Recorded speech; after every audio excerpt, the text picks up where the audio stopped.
Pemirsa, demo protes pemadaman listrik bergilir dan dugaan korupsi di PLN Nusa Tenggara Barat berakhir ricuh. Kericuhan terjadi akibat pejabat PLN tidak mau menemui pendemo.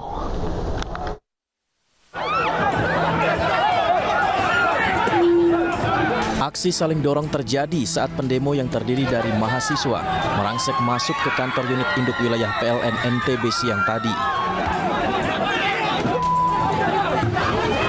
Akibatnya polisi dan mahasiswa jatuh ke dalam selokan. Kericuhan dipicu karena pejabat PLN tidak mau menemui pendemo.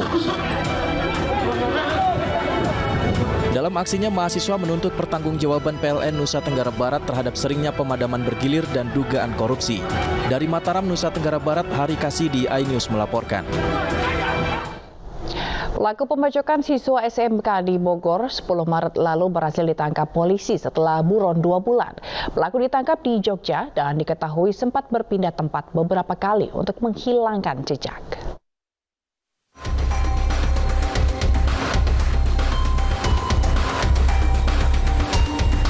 Pelaku pembacokan siswa SMK hingga tewas di Kota Bogor akhirnya berhasil diringkus polisi. 3 bulan dalam kejaran polisi, pelaku ASR alias Tukul ditangkap saat sedang berada di sebuah rumah makan di Yogyakarta. Selain melarikan diri ke Yogyakarta, pelaku ASR juga diketahui sempat melarikan diri ke sejumlah tempat termasuk Cianjur, Jawa Barat dan Serang, Banten untuk menghilangkan jejak. Kapolresta Bogor Kota, Kombes Pol Bismo Teguh Prakoso mengungkapkan, pelaku telah berulang kali terlibat kejahatan hingga akhirnya membacok siswa SMK hingga tewas pada Maret lalu. Ini tersangka ini cukup lihai ya. Jadi sebelumnya yang memang sudah terlibat dalam kejahatan jambret ya, pencurian di wilayah Bogor Kabupaten ya, kemudian ditahan di Polres ya, kemudian diteruskan di lapas ya, kemudian melakukan kejahatan ini ya di Simpang Pomat. Nah, kemudian mendengar bahwa pelaku ini menjadi buron dan dicari, melarikan diri ya ke pertama Cianjur ya, kemudian daerah-daerah lain berupaya untuk menghilangkan jejak. Sebelumnya diberitakan seorang pelajar SMK swasta di Kota Bogor, Jawa Barat ditemukan tewas akibat luka senjata tajam di Simpang Pomat Jalan Raya Bogor, Jakarta, Kota Bogor, Jawa Barat. Ironisnya, korban diserang sesama pelajar saat menyeberang jalan. Dari kartu pelajar, korban diketahui bernama Arya Saputra, pelajar kelas 10 SMK Bina Warga, Kota Bogor, Jawa Barat. Menurut keterangan saksi mata, 3 pelaku menggunakan motor dan menyerang korban dengan sebilah pedang. Dari Bogor, Jawa Barat, Furqon Munawar, iNews melaporkan.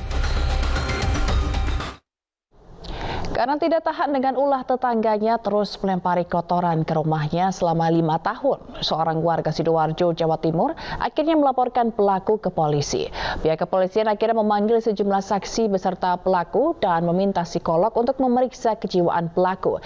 Jika tidak terbukti gila, pelaku akan dijerat pasal ketertiban umum.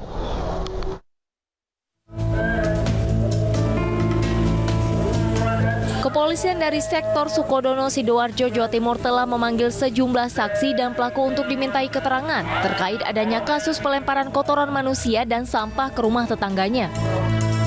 Pemanggilan terhadap pelaku dilakukan setelah korban Wiwik Winarti, warga desa Jogosadru, Kecamatan Sukodono, Sidoarjo, melaporkan kasus pelemparan kotoran manusia ke polisi. Selama 2 jam, pelaku dan sejumlah saksi dimintai keterangan di unit Reskrim Polres Sukodono. Hingga kini, pelaku belum ditetapkan sebagai tersangka karena menunggu hasil pemeriksaan kejiwaan. Pasalnya, aksi dilakukan berulang-ulang dan dinilai tidak umum. Karena ini kejadian yang dilakukan berulang-ulang, yang notabene bahwa kalau dikatakan itu perbuatan yang dikatakan wajar, kok dilakukan berulang-ulang, sehingga kita konsultasi dengan ahli jiwa. Jika hasil pemeriksaan pelaku terbukti tidak memiliki gangguan kejiwaan, pihak kepolisian akan menjerat dengan pasal gangguan ketertiban umum. Sebelumnya, aksi pelaku dengan melempari rumah Wiwik Winarti dilakukan sejak 2018 lalu. Diduga motif pelaku melakukan aksinya karena tidak rela rumah adiknya pelaku dibeli korban yang saat ini ditempati.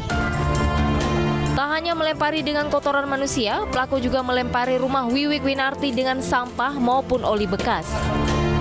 Karena kesal aksi pelaku, korban akhirnya melaporkan ke polisi. Kasus pelemparan kotoran oleh pelaku kini dalam penyelidikan Polsek Sukodono. Dari Sidoarjo, Jawa Timur, Yoyok Agusta, iNews melaporkan.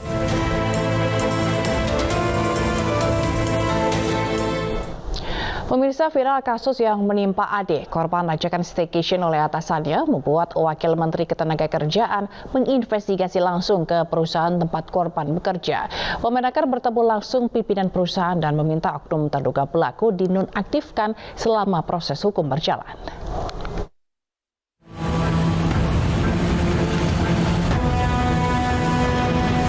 Wakil Menteri Ketenagakerjaan Afrian Syahnur menginvestigasi langsung ke perusahaan tempat korban bekerja di kawasan industri Jababeka, Cikarang Utara, Kabupaten Bekasi, Jawa Barat.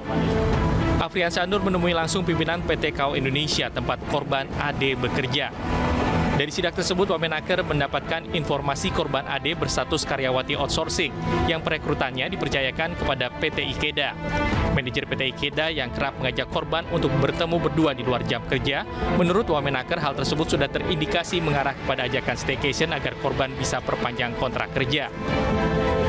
Wamenaker juga meminta manajer di perusahaan outsourcing yang diduga melakukan pelecehan terhadap korban untuk dinonaktifkan sementara selama proses hukum di kepolisian sedang berjalan agar kasus tersebut bisa berjalan lancar. Saya mendapatkan informasi bahwa PT KAO ini yang memberikan kepercayaan kepada PT Ikeda sebagai outsourcing atau penerima karyawan mereka di sini.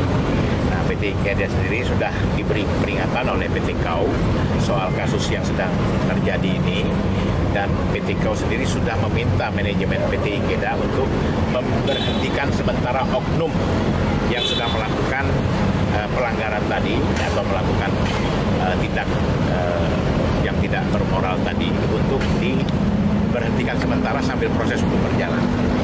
Sebenarnya dari awal pun kita tetap mengikuti perkembangan kasus ini. Kemudian juga kita minta untuk siapapun terduganya untuk dinonaktifkan. Jadi kita akan mengikuti arahan dari Pak Wamen.